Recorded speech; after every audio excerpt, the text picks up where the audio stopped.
Hello mọi người.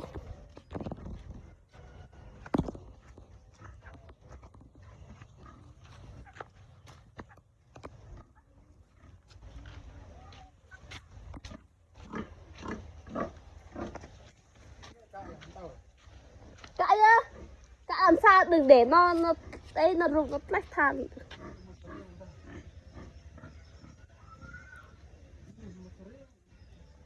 Kia mà sering ada kecang dong spot ada gak bang kena.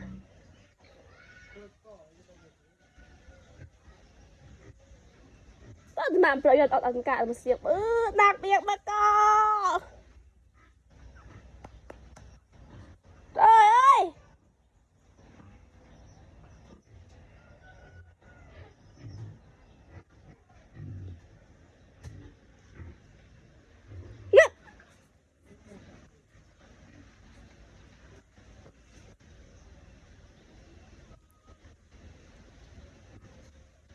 có thông báo một tin cơ ông ơi có một tin mới có thông báo của ông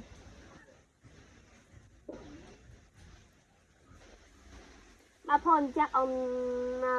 là ngày phung ép phung đi bà pha đi nhiều ông nào như là bà ma đi nhiều ông nào ấy như là như chắc ông là ngày phung ép phung đi mà gọi ông cạ lấy nạt này ông nào cơ nè này tụi mà coi chưa à ông như là cạn tụi cái này lấy lấy hả bà pha thích mà phồn thì bọt kìa như vậy nó mà thóc năn he như vậy ông là bà mà đè nó